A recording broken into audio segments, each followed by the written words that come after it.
Voilà, de retour sur ce plateau, comme on le disait tout à l'heure, avec Jean-David Kilolo, avec le MDVC. Et nous avons l'honneur de recevoir son secrétaire général, Monsieur Augustin Bissimois. Bonjour et bienvenue. Bonjour, merci, cher journaliste, pour l'invitation. Le MDVC, qui est un parti politique, désormais membre de la coalition des gauches congolaises. Bien évidemment. Coalition de la gauche congolaise. Bien évidemment. Le MDVC, mouvement d'élite pour la démocratie et les vrais changements, parti cher au docteur Justin Moudekereza, ancien candidat président de la République aux élections de 2023. Et son parti est membre et fondateur même de la coalition de la gauche congolaise.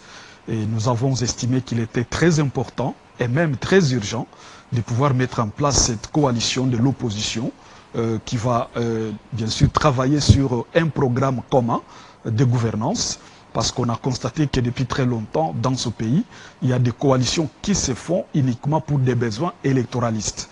Et on s'est dit, ben, si les gens peuvent se mettre ensemble pour des raisons, n'est-ce pas, d'intérêt mesquin, au lieu de se mettre ensemble pour des raisons, n'est-ce pas, des besoins d'idées communes pour la gouvernance, on s'est dit, il y a lieu, cette fois-ci, de commencer à travailler en amont pour d'abord pouvoir mettre en place une coalition qui regroupe tous les partis de la gauche, c'est-à-dire tous les partis qui prônent la social-démocratie, tous ces partis-là qui croient qu'il est important de pouvoir matérialiser la politique axée sur, n'est-ce pas, la redistribution juste des richesses nationales, sur l'égalité, l'équité, tout ce qu'il y a comme justice sociale.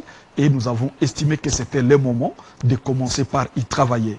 Et notre constat amer, c'est que depuis très longtemps, dans notre pays, vous avez le plus souvent un candidat président qui gagne les élections. Après avoir gagné les élections, d'autres viennent maintenant se joindre à lui en train de déclarer « Je soutiens le président de la République ». Et donc, vous soutenez le président de la République, mais vous ne connaissez pas son programme. Lorsqu'il a élaboré son programme, sa vision, vous n'avez pas été là. Et donc, vous venez matérialiser un programme dont vous n'avez pas connaissance, dont vous n'avez pas maîtrise. Vous n'avez même pas pondu une partie de ce programme-là. C'est comme ça qu'on s'est dit, ben, c'est comme ça que le pays ne marche pas. On est en train de patauger. On ne peut pas comprendre qu'à l'Union sacrée, même au FCC à l'époque, vous y avez les unitaristes, en même temps les fédéralistes. C'est-à-dire les unitaristes se battent pour un État unitaire. Les fédéralistes se battent pour un État fédéral. Mais vous les voyez ensemble dans une même coalition. Et nous, au niveau de la coalition de la gauche congolaise, avec le président Jean-Marc Kabounda, on s'est dit, ce n'est pas possible. Parce que même au niveau de l'extérieur, on ne peut pas nous prendre au sérieux par rapport à ça. Et donc, il y a ces désordres d'abord idéologisés. Et on s'est dit, il faut travailler dur pour commencer d'abord à offrir au peuple congolais désormais une plateforme, n'est-ce pas, responsable, qui va travailler sur un programme commun. Et déjà, ça fait 3 mois qu'on travaillait, n'est-ce pas, à l'unanimité sur la charte, et on a rédigé la charte avec une certaine politique concertée. Et après élaboration de la charte, on a procédé à l'amendement. Après amendement, on a adopté, et puis on a signé, on a convenu sur les objectifs. Et déjà, la sortie là a eu lieu, n'est-ce pas, avant-hier. Et ce qui reste maintenant, le travail va devoir commencer. Jean-Marc Kabounda est très sérieux avec tous qui sont avec lui, notamment les docteurs Justin Moudekereza. Ils tiennent à tout prix et 25 autres présidents des partis politiques. Ils sont carrément 25. En effet, vous savez, tout à l'heure, vous parliez de intentions mesquines et tout ça, de ce que l'on pourrait critiquer. Il y en a qui ont dit, voilà, Jean-Marc Kabounda est juste en train de se chercher des béquilles. Parce que il a rencontré quelques problèmes avec son parti politique. D'ailleurs, en 2023, ils n'ont pas été alignés, ceci, cela. Là, maintenant, il veut avoir une plus grande force pour peser, un peu comme Fayoulou, qui vient de rencontrer le président de la République. Il a décidé, mais il a cette casquette Lamouka qui agrandit un tout petit peu son influence. Alors, Jean-Marc Kabounda est dans la même opération, en train de prendre quelques leaders politiques comme ça, comme Justin Moudekereza, juste pour se faire une plus grande santé politique, peser sur la balance en attendant le gouvernement d'union nationale. Non, ça n'a rien à voir. Parce que, écoutez, nous, au niveau du MDVC, avec les docteurs Justin Moudekereza, nous prônons la refondation de l'État. Ce sont des termes qui me rappellent en effet, Joseph Kabila, refonder l'État et bâtir un Congo pour tous. Et avec Dr Justin, nous étions les tout premiers à parler de cette vision-là, avec 5 piliers principaux, parmi lesquels, n'est-ce pas, la redistribution juste des richesses nationales. Et donc, on a constaté, vous savez, on peut tout dire sur l'honorable Jean-Marc Abound, mais lorsque vous analysez, nous étions à l'opposition lorsqu'Abound était au régime, dans les régimes. Mais est-ce que vous imaginez qu'il était la deuxième personnalité de ces régimes? Est-ce que vous imaginez, s'il aurait dû faire profil bas, comme tout le monde, n'est-ce pas, accepter la jouissance, est-ce que vous imaginez combien d'argent il aurait aujourd'hui?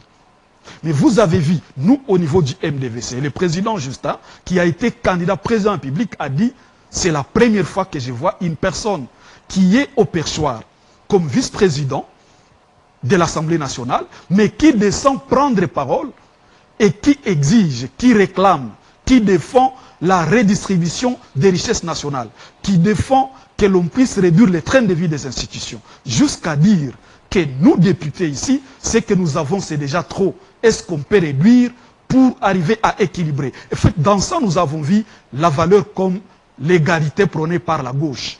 Parce que nous sommes un parti de la gauche depuis la création du parti, et on a vu Jean-Marc Abound, au fait, qui représente ces valeurs-là de la gauche. Parce que l'UDP, c'est aussi un parti de la social-démocratie, mais on ne sent pas en réalité comment est-ce qu'ils sont en train de galvaniser ces valeurs-là.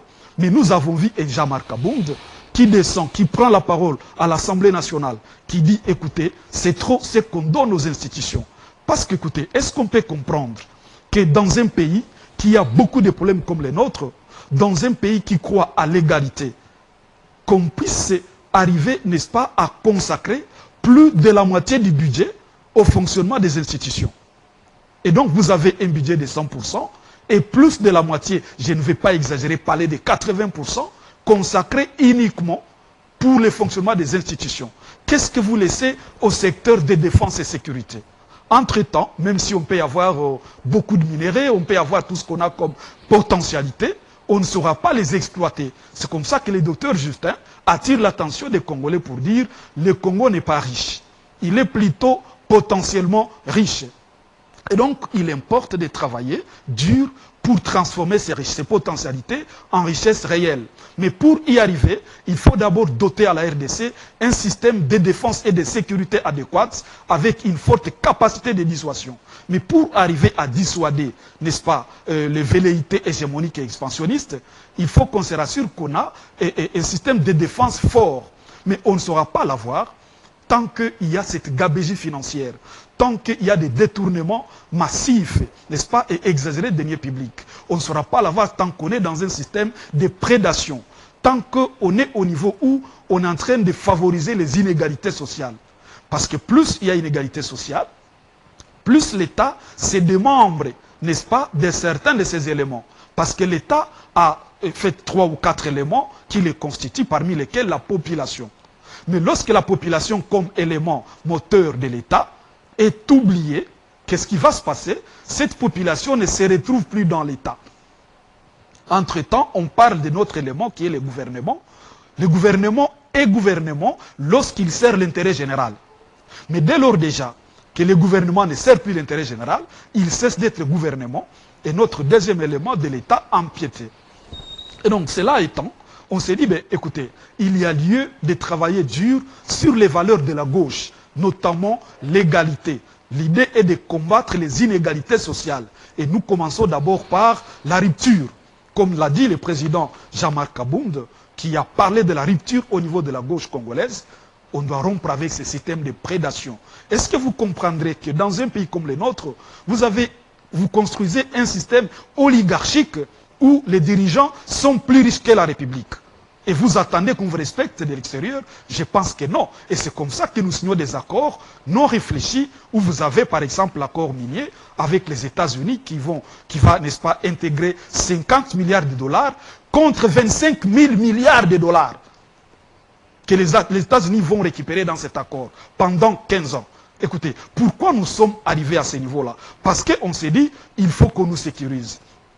Parce qu'on a perdu notre capacité de sécurité, voilà, de défense et de sécurité. Parce qu'on n'a pas été en mesure de sécuriser la population et notre intégrité territoriale. C'est comme ça qu'on recourt aux autres. Excusez-moi, c'est comme qui épouserait une femme et qui n'est pas capable de l'engrosser, mais il recourt au voisin pour l'aider à engrosser sa femme. Nous sommes dans ça et c'est ridicule. C'est ridicule. Évidemment, je suis d'accord qu'on parle de coopération, n'est-ce pas, gagnant-gagnant. Ça existe. Mais dans cet accord-là, vous n'y trouvez pas de l'équilibre. Vous avez, n'est-ce pas, 50 milliards de dollars contre 25 000 milliards de dollars. Et on se moque de qui dans ce pays? Et donc c'est comme ça que nous disons, on y arrive parce que nous n'avons pas travaillé en amont sur les valeurs nécessaires. Est-ce que vous comprendrez que vous puissiez payer à des... J'ai suivi Nicolas Kazadi qui vous a dit que dans seulement 5 ans, ils ont réussi à fabriquer plus de 53 services ou coordinations nationales. Et toutes ces coordinations sont à la présidence, et donc c'est un gouvernement parallèle à la présidence. Et vous avez un premier ministre qui est là, dit non, mais qui en réalité n'est qu'un simple commissaire. Parce que tout s'est fait à la présidence. Et donc on a phagocyté l'État, on n'a plus la substance étatique qu'on avait jadis, on l'a perdue. Quand on suit votre discours, votre langage, en tout cas, ce n'est pas demain que vous serez reçu au Palais de la Nation comme Martin Fayulu. Martin Fayulu dit, le problème, il y en a d'immenses. On a passé 6 ans, 7 ans à les dénoncer. Mais là, il y a une urgence. Le pays risque d'être balkanisé. S'il faut faire même alliance avec Tshisekedi pour que cela n'arrive pas, je suis prêt. Félix Tshisekedi a écouté son appel. Il a été reçu au Palais de la Nation. Jean-Marc Abound, lui, sera reçu à Goma, avec Kabila, avec Nanga, où il va rester à Kinshasa pour faire appliquer cette vision de la coalition de gauche. Non, il n'est pas question d'être reçu. C'est-à-dire quoi? La coalition de la gauche congolaise a des ambitions au-delà de ces réceptions-là. C'est-à-dire que c'est une coalition très sérieuse où les gens ne sont pas dans ces petites considérations. Ce qui intéresse bien évidemment, nous avons cette intention de voir un pays uni, un pays réunifié encore une fois. Nous avons ces soucis-là, nous les partageons. Et avec Jean-Marc Abound et la coalition, nous avons présenté des pistes. Nous avons même critiqué au niveau de la coalition, c'est cette politique-là de créer des camps. On ne peut pas parler cohésion nationale et ramener des discours du genre des camps. Ça n'a pas de sens. Ça, c'est ce fait des discours du genre à pouvoir se frayer des chemins pour des petits intérêts. Nous ne sommes pas de ce côté-là. Nous les anges, vous les démons. Non, nous ne sommes pas de ce côté-là. Nous avons pris des engagements fermes de pouvoir travailler avec des ambitions sérieuses de gouverner ce pays. Nous ne sommes pas de ces partis-là ou de ces regroupements ou de cette coalition qui pensent qu'il faut encore venir faire des courbettes. Nous avons des idées. Nous avons des idées qui vont créer un programme ambitieux que nous allons présenter au peuple congolais le moment venu. Mais maintenant, là, la préoccupation, c'est de réunifier les pays. Et nous avons dit, donner un plan de sortie de crise. Et le plan, c'est à 2 niveaux. Le premier niveau, c'est que le président Jean-Marc a expliqué très bien ces niveaux-là. Et donc, il faut d'abord trouver un dialogue, plutôt un accord sincère entre la RDC et le Rwanda. Et deuxième niveau, il faut trouver un accord sincère entre les Congolais et même dans un dialogue franc. Parce qu'il ne faut pas qu'on se voile de face. Il y a des fissures énormes. Et comme l'a dit le docteur Justin Modikereza, un peuple déchiré de l'intérieur sera toujours humilié de l'extérieur. Et donc nous voulons d'abord qu'il y ait également ce dialogue-là, global et inclusif et même sincère, où les Congolais doivent se parler. Parce qu'il y a des problèmes laissés, n'est-ce pas, dans les placards depuis 2018, 2019, plutôt 2023, et ça crée des fissures énormes. Aujourd'hui, j'ai suivi Nicolas Kazadi de Kadima de la CENI et présenté la feuille de route des élections. Mais vous avez trouvé que ça n'a pas assez d'engouement. Personne n'a fait allusion à ça parce qu'on ne les considère plus. Nous, au niveau du MDVC, comme au niveau de la coalition, on ne peut pas aller aux élections avec une CENI comme celle-là. Donc toutes ces questions doivent être vidées. Et c'est comme ça que le président Jean-Marc Abound a dit dans son discours de sortie officielle que nous ne sommes pas une coalition de dénonciation. Nous n'allons pas seulement dénoncer, mais nous allons aussi agir. Et pour agir, nous allons utiliser les moyens légaux que l'État, que la Constitution nous garantit. Et donc, c'est comme ça que nous disons... Vous avez suivi quand même le discours de Joseph Kabila. Quand vous êtes en train de citer les points là, quand vous êtes en train de citer les passages, que ça c'est que Justin Moudekereza a dit, Jean-Marc Abounda a dit, j'ai l'impression que vous êtes vraiment dans la même logique là-bas. Réconciliation avec les voisins, enfin dialogue avec les voisins, dialogue interne, un vrai dialogue, ne pas pleurnicher, c'est-à-dire pas une coalition des dénonciations. Tout ça, je trouve vraiment beaucoup de similitudes. Est-ce que vous allez intégrer par exemple les PPRD dans la coalition de gauche? J'aurais voulu que pour appréhender cette question, que nous puissions aussi faire un petit rappel sur ce que pense Tshisekedi aussi. Ça nous permet de mettre les tout en commun. Est-ce que vous avez une idée sur ce que pense Tshisekedi par rapport à la crise? Le président de la République, ouais. Il a promis une riposte vigoureuse. Et donc, c'était un souhait de tout le monde. Mais nous avons constaté que ça ne vient pas. Il a promis d'abord en 2023 faire la guerre contre le Rwanda. La campagne électorale. Et donc, il y en a qui l'avaient cru sur parole. Mais nous, déjà parce qu'on les connaissait déjà, on s'est dit, il ment. On s'est dit, il est en train de mentir. Et quand nous l'avons dit, on nous a pris pour des sorciers. Évidemment, quelques mois après, lui-même s'est rébiffé. Il a dit, écoutez, non, je l'ai dit tout simplement, voilà. Il a dit qu'il allait s'asseoir à Goma, n'est-ce pas, pour pouvoir rester aux côtés de ceux qui souffrent s'il gagnait les élections. Et moi, j'ai dit aux gens, ne les croyez pas, il ment. Et encore une fois, après, il fait un discours pour dire, non, je n'ai pas besoin d'aller à Goma pour que ça change. Et donc, vous savez que, sincèrement, si on peut croire à Tshisekedi aujourd'hui, dans tout ce qu'il dit, c'est qu'en réalité, on a un problème mental. C'est comme ça que nous disons, au niveau de la coalition, si les idées peuvent converger, mais les moyens, peut-être, sont différents. C'est comme ça que nous disons, il y en a qui ont choisi peut-être la voie des armes. C'est ce que Tshisekedi a qualifié de l'opposition armée.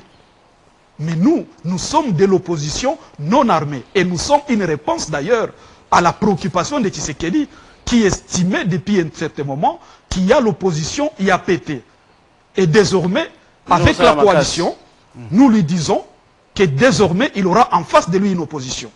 Et lorsqu'il a dit l'opposition IAPT, Martin Fayulu a compris cela, et il a dit, mais ça devient sérieux. Et c'est comme ça qu'il a fait son choix de pouvoir rejoindre le camp de Tshisekedi.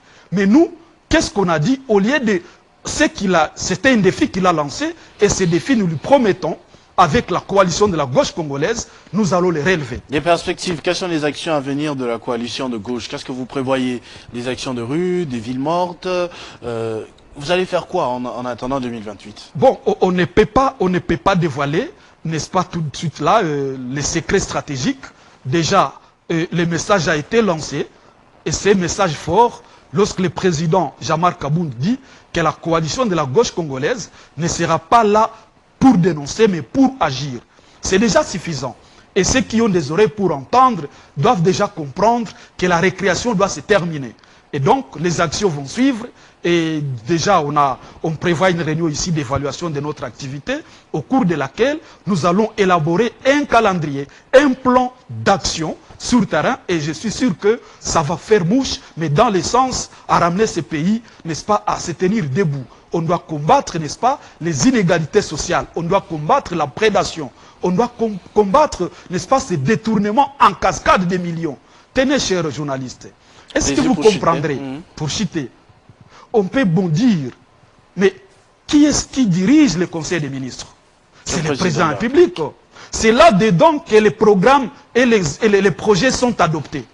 Ils sont présentés par les ministres sectoriels, ils sont adoptés dedans, et quand c'est adopté, chaque ministre présente également les entreprises qui vont exécuter, le budget y afférent, tous les moyens et stratégies, et même la périodicité d'exécution.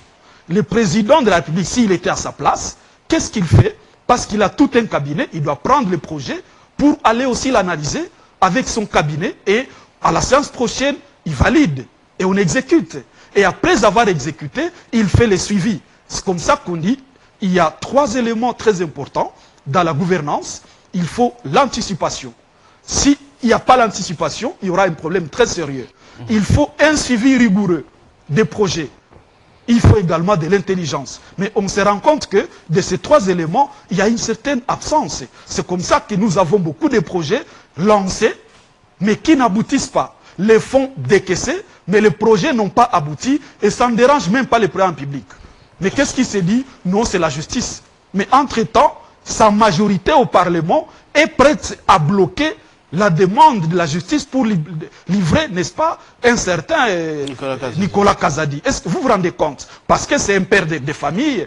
Et donc, comme dans ce pays, il y a des pères de famille et il y a d'autres qui n'ont pas ces statuts-là. Donc, nous pensons que tout ça, ça va se terminer. Merci beaucoup, Monsieur Augustin Bissimo, secrétaire général du parti MDVC. C'est bien cela. Mon parti cher à Justin Moudekereza, membre désormais de la coalition de la gauche congolaise, signé Jean-Marc Kabound cette semaine. Normalement, je devrais prendre Bob Ambongo, mais je comprends par ces messages qu'il ne sera pas de la partie, mais il me demande de souhaiter un heureux anniversaire à Solange Maungu, la mère des 4, beaucoup de bonheur à vous, Madame Solange, bonheur, joie et santé. Un heureux anniversaire aussi à Nathan Chilombo, de la part de son cousin Dylan Ambongo. Voilà Nathan Chilombo. Plus d'options à vous pour un bel avenir. Et on va terminer encore des beaux jours pour Irène Mangizila. Hein, la maman adorée de son papa depuis Paris. Voilà, permets-toi quelques extravagances, amuse-toi à fond à l'occasion de ce jour de ta naissance. Message signé Bob Ambongo, responsable du desk culture ici à Télé 50. Je vais passer l'antenne à Rodrigue Mumbere, hein, de l'autre côté, le plus pointueux qui soit de sa rédaction pour le journal en langue. J'en profite pour vous remercier d'avoir suivi ce 50 bonjour depuis 7 h du matin. Il est 11 h. Nous sommes restés ensemble. Nous avons eu les informations, quelques formations, du divertissement aussi, des décryptages de l'actualité. On a fini en... Monsieur le secrétaire général juste en face de moi, Tony Bonnard, qui est en train de nous suivre aussi. Bon week-end à toi, j'ai vu la photo. Merci beaucoup de cette attention. Rodrigue Mumbere de Jésus, bonjour. Habari. Habari sana, karibu. Karibu ni matangazo yetu ikiwa ni saa 5 hapa Kinshasa, saa 6 mashariki mwa Jamhuri ya Kidemokrasia ya Kongo, saa 7 Morogoro, Tanzania. Karibuni.